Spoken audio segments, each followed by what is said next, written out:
You are on the Military Reports channel, and today we will discuss with you the situation in Ukraine for the 4th of April 2024 year. Today there were a lot of events with interesting geolocation, so let's get started. We will start with you probably from the most interesting direction, from the Seversky direction, where the armed forces of the Russian Federation have been trying to storm for days, and in principle they are storming, including the positions of the armed forces of Ukraine along the Bologorovka-Vyemka-Seversk railway, including assault operations in the area of Belogorsk-Kavka, Belogorsk-Milutvala. We will start with you from the southern direction. Railway excavation. As you can see, there are a lot of geolocations. What has happened here today, or rather not today, in the last 24 hours? Let me remind you that since the 31st of March, news has already begun to arrive, quite serious news, that the Russian army is moving towards Razdulovka. Assault operations are being conducted here somewhere. Some vague news is being received that assaults are being conducted. Where exactly? What was going on was unclear. And only today, after a few days, the first geolocations of the first video began to appear, confirming the significant progress of the Russian army. If you remember the full previous configuration of the map, then everything looked literally completely different. Yesterday there would not have been such a significant advance here, but today, the Russian army almost came close to the railway station Vyemka, and almost managed to surround the positions of the Apu and Razdulovka, and most importantly, a large number of strong points were taken, and the Russian army managed to enter the heights. Well, let's start in order. We will start with you with the situation east of the railway.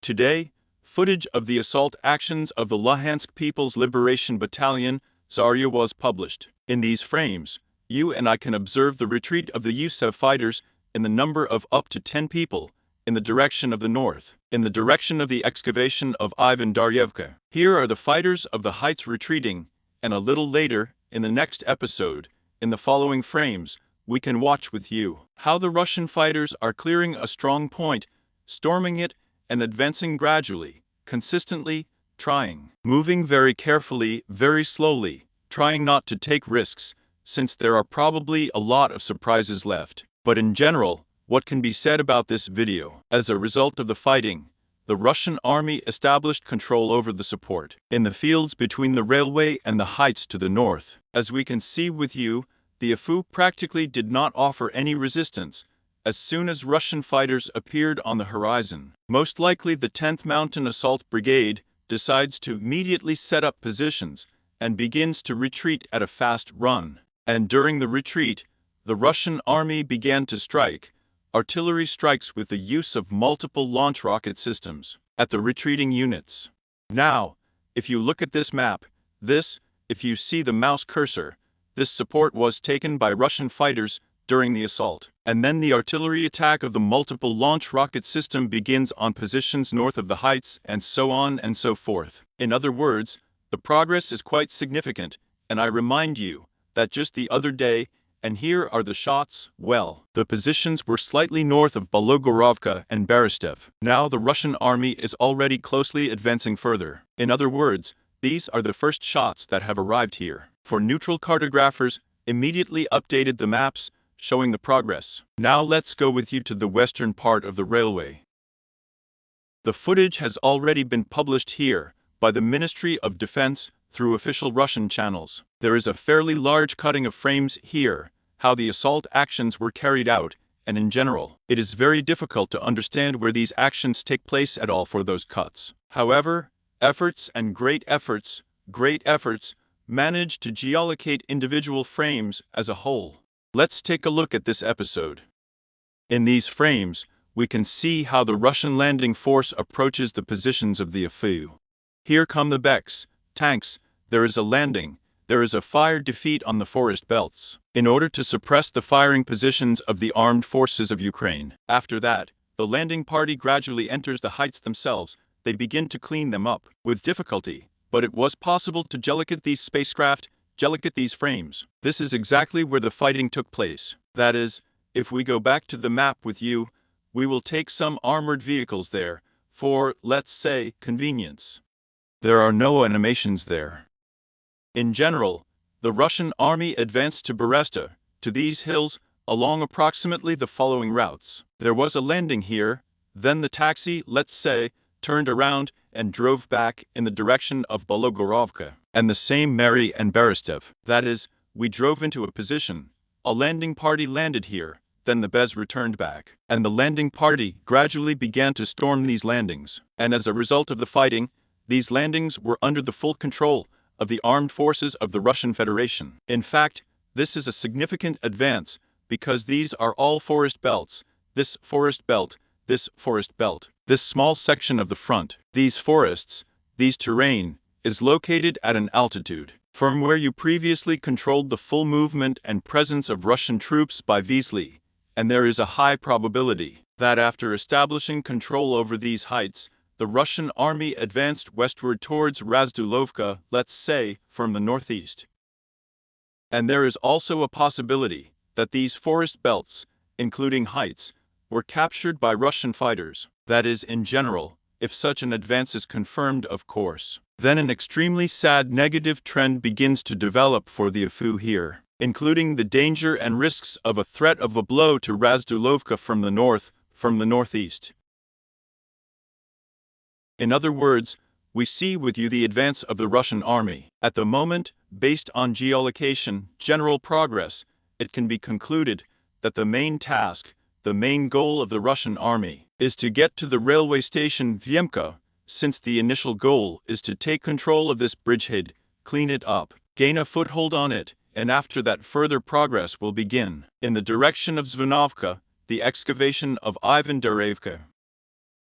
According to the controversial shots were received today, let's say, sorry for the pun. Today, a very interesting video was published by the armed forces of the Russian Federation. And on these frames, we can observe artillery strikes on the positions of the armed forces of Ukraine. And this, if you pay attention, is a gas storage facility. The very gas storage facility that first succeeded, at first, which was controlled by the armed forces of Ukraine, then during the Lysychansk-Severodonetsk operation. The control of the Russian army was established, then during the Kharkiv counteroffensive, control under the AFU returned again. Then, they butted heads for this area for a year, and again there was a counteroffensive.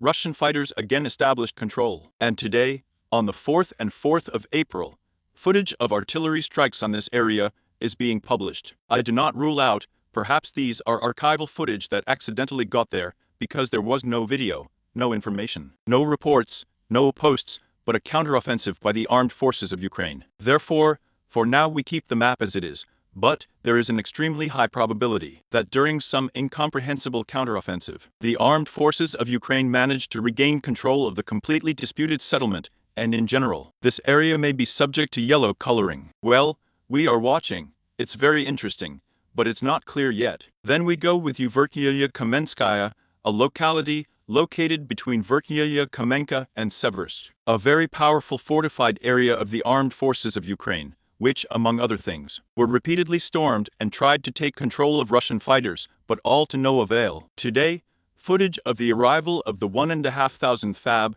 is being received from this area, probably at some kind of strongpoint or defense line. But we see that the Russian leadership has not taken the team seriously enough in this direction. Belagorskovka receives very interesting, as yet unconfirmed information that fighters and battalions, separate detachments, separate platoons of the 81st Brigade, still suffered critical losses, and in fact, individual sources report that a complete defeat and/or a critical defeat of these forces. Let me remind you that the other day, the Russian army launched a rather daring attack from Zolotarevka in the direction of the forest, located south of Belogorka, southwest of the chalk dump. During the attack, the last extreme geolocations were recorded in this area. There is a certain probability that Russian fighters managed to enter this forest, and the next day, the armed forces of Ukraine launched more than one attack with the aim of knocking out Russian fighters from this direction. Most likely the 81st Brigade counterattacked. It is most likely one of those counterattacks, and the brigade suffered significant losses. And at the same time, among other things, the Russian army continues to clean up the settlement of Bologorovka. In these frames, we see with you the shots taken by the Akhmat Special Squadron and the Akhmat Special Forces the Aida Group, the 204th Akhmat Special Purpose Regiment. Here on these frames, we see with you the artillery strikes on the easternmost, southeastern outskirts of the settlement, which first of all confirms that there was no sign of a call to the settlement itself, and on the other hand, shows that work is underway in this direction, and Bologorovka is still a priority target for the command of the armed forces of the Russian Federation. Let's discuss the situation in Terny with you. Today, information about entering the settlement and the beginning of hostilities in it was published on the internet. In particular, I distributed this information on Telegram channels. However, later it turned out that there was a slight misunderstanding, and as far as I understood, there really was no entry into the Thorns yet. The fighting is still underway on the outskirts in the suburbs. So while we are waiting, let's say, the information about the entry into the Thorns of the fighting on the streets is not completely reliable. At least, if you're interested in my opinion. And at the same time, the armed forces of Ukraine continue to publish additional footage of drone strikes on, let's say, all suitable reserves and reinforcements in the direction. In these frames, we can observe a drone strike on the flamethrower system of the Sun, and as a result of the impact on which it was most likely, well, do not look, but an explosion, detonations, and a fairly powerful explosion. In other words, here we remember and perfectly understand the general picture that is developing here. Quite a large number of Ukrainian drones and quite serious military operations are being conducted in the direction. Then we go with you to the Bakhmutsk-Artemovsky direction, where the armed forces of the Russian Federation are already on the eve, let's say, on the eve of the beginning of assault operations towards the Novi microdistrict, which is located in the eastern part of the canal, the eastern part of the Yar Clock. Separate information is already being published that the AFU has begun to gradually withdraw troops and retreat from this direction. However, so far it is not a question of retreat. And the thing is that according to the latest geolocations, the latest personnel, the armed forces of the Russian Federation have so far managed to establish control not practically, but completely over all the fortifications located east of this new microdistrict. All the forest belts between the Popov Forest and the Aurin Yar itself have been taken, and in this regard, these forest belts, the forests were, of course, compacted as much as possible by Ukrainian fighters. Well, as long as it was possible to keep it there. Now there are battles in this forest. Here it is quite densely mined. Battles are being fought in the forests between Ivanovsky and Chaz Yar himself. And due to the fact that the Russian army is gradually pushing through the defense of the AFU, the Ukrainian fighters are forced to retreat. Naturally, the nearest territory where it does not retreat is exactly this new microdistrict. But aviation and artillery are constantly working in this microdistrict, and this in turn also forces, in order not to keep to, let's say, an overcrowded area, not to concentrate troops as much as possible. And it was decided to start gradually withdrawing the unit to the Ukrainian side of the Seversky Don-Donbass Canal, purely to reduce the population density, the density of fighters in one direction per square meter. The first photographs of the first, let's say, fortified areas located along the border, along residential development in the Novi Quarter, are already being received, and the Russian army is already preparing, obviously, plans for how the operation will take place, how it will strike. Of course, there is an extremely high probability that neither the APU nor the NATO command as a whole will be able to, or it will be very difficult. A heavy blow to reputation may have to be dealt, on the whole. Further plans in the battle for Ukraine, in case of loss of Yar hours, if this loss also happens lightning fast, faster than the same Avdiivka operation, then this may lead, of course,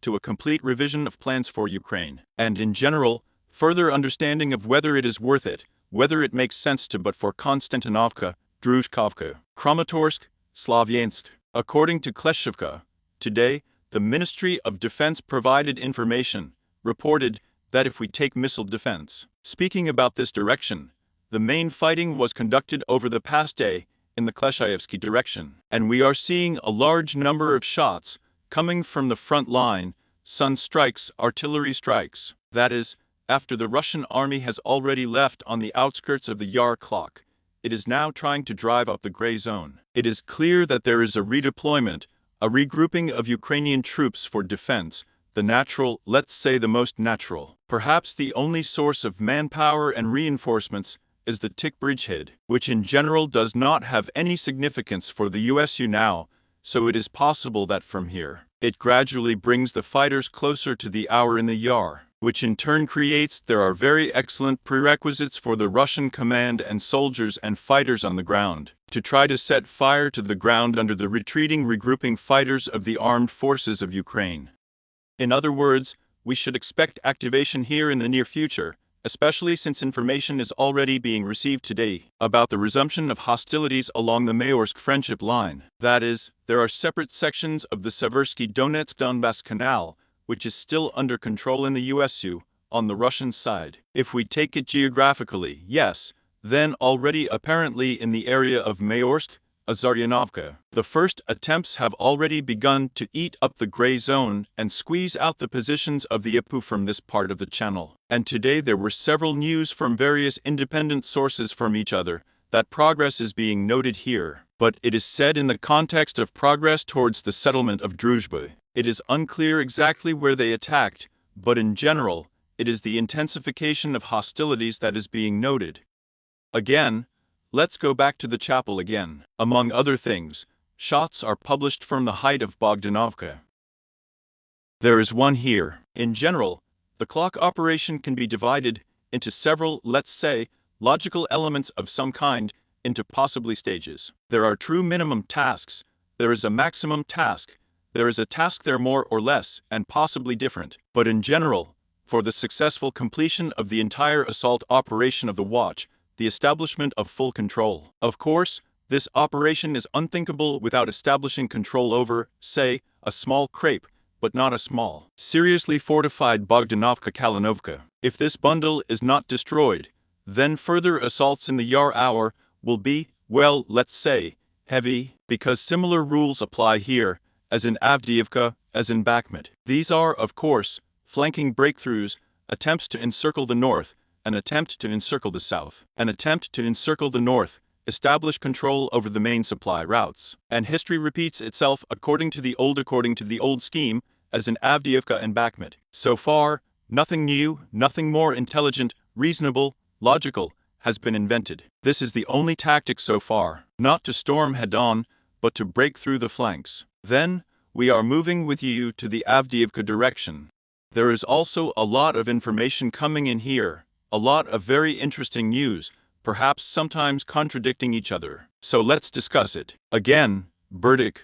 The control of the Russian army over the settlement, over the western outskirts, has not yet been confirmed again. So far, we have not received any more information from this small area. Here is the last street, although you remember that the other day we discussed these videos. But on the other hand, shots of artillery strikes on the Pour themselves continue to be published. With Krasnopoly, we are gradually equalizing positions with multiple launch rocket systems and forcing the APU to retreat in the direction and not hold on to this locality. But ground operations, as I understand it, have not been actively used so far. On Thin, Yasnobrodovka, Uman, Mayday. What is being received, what information is interesting, it is worth paying attention to the report that was published by Merit Karolin. And according to his information, the Russian army managed to enter the extreme forest belt on this one, partially establish or completely or partially establish control over it, reach this boundary during the tank breakthrough. And already from this point, according to Merit Karolin, full fire control over the Umanskaya-Snobrodovka highway is not a telovo. In general, what led to the fact that the front was completely divided into two parts. And now these are two completely different, not united groups in the forest that do not have a connection with each other. But the connection that exists is quite problematic, and the supply elbow is of course quite large. And now, the Russian army is working with each direction separately. One group is working in the direction of Uman and Novosolovka first, and another group is working south, in the direction of Nidal. Pervomaysky, Karlovka, artillery is being destroyed, effective counter-battery measures are being carried out. In these frames, we see a destroyed warehouse and most likely artillery weapons. On the other hand, there is information, that the APU has taken a number of counteroffensive actions over the past day, along the line of Yasnobrodovka Natelova Pervomeyskaya, in order to regain control over the positions of the APU along the Embankment Street, with the aim of possibly further attempts to advance in the direction of the north, thereby undercut the grouping in the USU of the Russian Federation along the thin northern line. However, this information has not been confirmed, but on the contrary, information is received from various cartographers about the further subsidence of the gray zone, about the further abandonment of the position by the APU at the moment. According to individual cartographers, there is approximately somewhere such control of territories in this area. In other words, it is retreating further and further. Then, we are moving with you to the area of Krasnogorovka, Georgievka, Novomikhailivka. Here you can also see a large number of geolocations. Artillery strikes continue on Krasnogorovka. Suppression continues, mainly suppression of anti-tank positions located precisely in the southeastern part in high-rise buildings in Krasnogorovka. FABs have repeatedly flown here during March-April.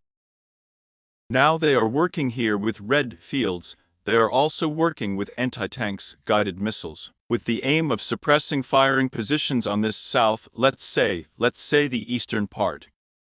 And in Krasnogorovka, in the southern part, there is a large concentration of the presence of operators of Padrins, who have settled in these houses, in this residential suburban development, in small buildings. And here there is a counterfight between two, let's say, sides, between Russian beer operators and Ukrainian beer operators.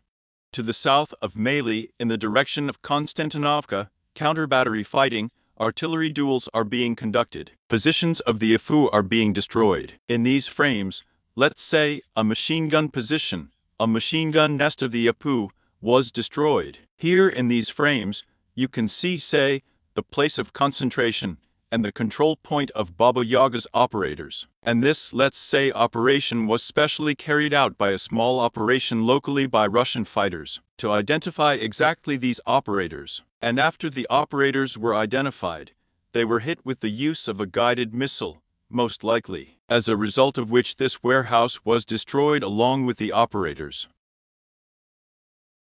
On Novomikhailivka, here the situation develops as follows.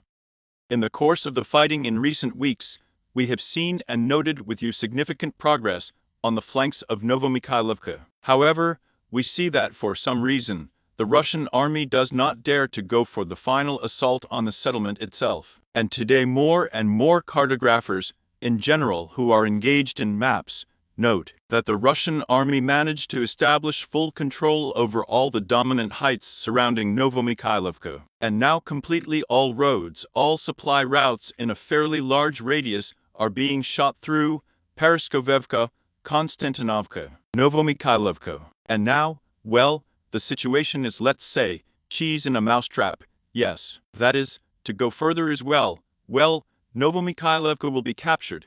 It becomes to control.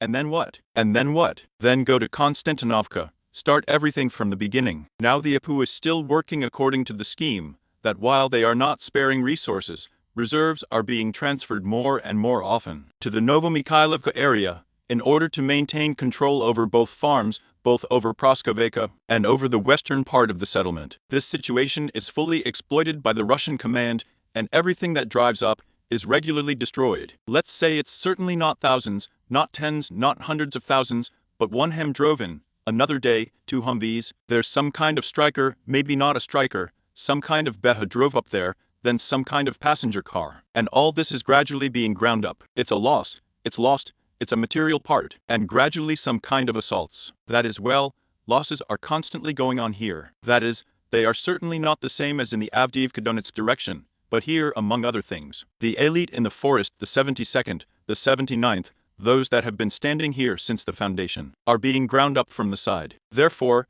here the Russian team is not in a hurry, and perhaps the Novomikhailovsky cauldron, Novomikhailovsky trap, Mishlovka will finally close when the APU understands, realizes that, well, there is no point in going there anymore. They will just stop on the eastern outskirts of Konstantinovka and say everything, we will not go further. And then the Russian army, when you realize that you can no longer get more dividends from the Novomikhailovsky direction, then they will slam this cauldron and start moving and trying to create a similar situation in Konstantinovka itself. In other words, there is no pursuit of territories here, there is a pursuit of the army. In other words, they are gradually chasing the Ukrainian army, creating unacceptable conditions for them, and forcing them to retreat further, while maintaining some possible distance. Yugoldara, as usual, has been as active as possible in recent days. The previous few days, fire damage was inflicted on the settlement itself with FABs, TOS, missiles, and a pass through the mine.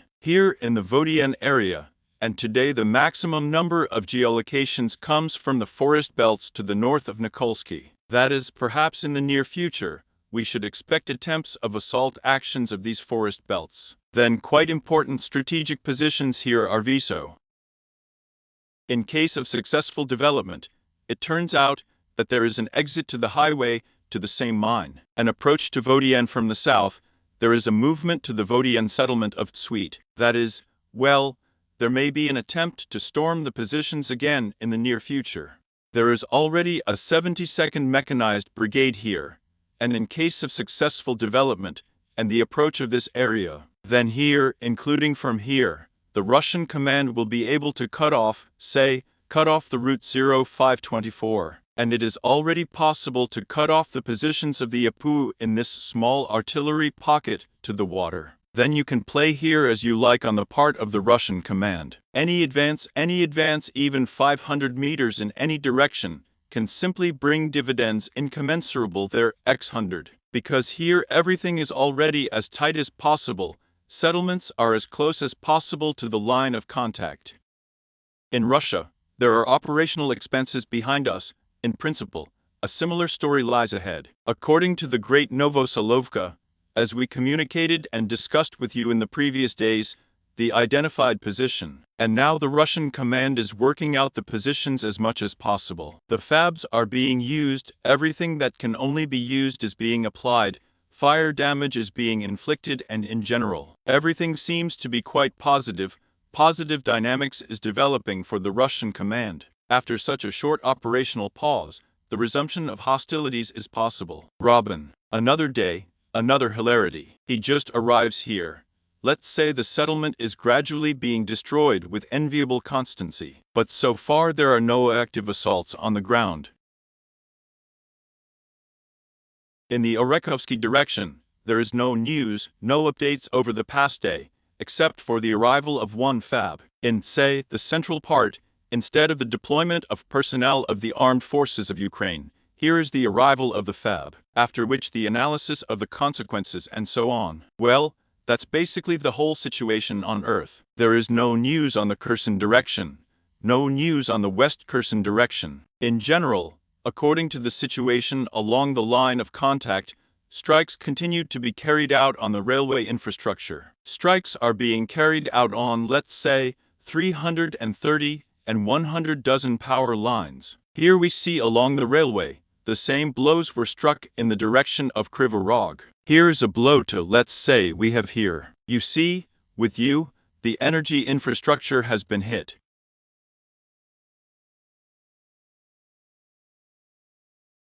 This is exactly like the road, which is generally used by the Apu to transfer, say, units from the west to the east. Here is a similar story in our region of the Dnieper. There is, let's say, a fire anomaly also in the area of warehouses, in the area of some fuel storage facilities. Then we go even closer to the east. We have again in the area of most likely Lozovalia, yes, at the railway station, again some kind of fire. Again some explosions, the plant was hit. In other words, we see with you that serious blows have been inflicted on the way of exploring the West-East Railway over the past day. This is all connected with the destruction of equipment, personnel, not energy infrastructure. In general, it is not possible to transfer personnel and so on from the west to the east of Ukraine.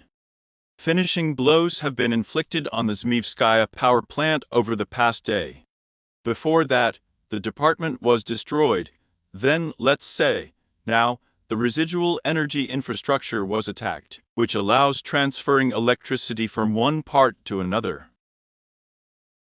But in general, the whole story continues. In Kharkiv, including problems with electricity. 350,000 subscribers are still without access to electricity. Over the past day, geraniums have been struck again. There is an absolute lack of air defense from the side of the USU. In other words, Kharkiv has already been given to the mercy. That's how it is talked about when Kharkiv is given to be torn to pieces. That is, what it wants to arrive, how it wants to arrive. When it wants to arrive, there is no way not to fight back. It is already beginning gradually, and people are leaving the settlement itself. In general, the situation is developing as negatively as possible for the armed forces of Ukraine, and completely absolute inaction, absolute, let's say, inability to do something about this locality. According to Kiev, information is also being received today. Zelensky's ratings are at the bottom, at a minimum level, especially military operations. NATO officers, let's say, individual politicians of Western politics there, report that NATO countries will still be forced to send an army to the territory of Ukraine in order to stabilize. If Western NATO countries do not want to contemplate a catastrophe and the complete defeat of Ukraine on the ground,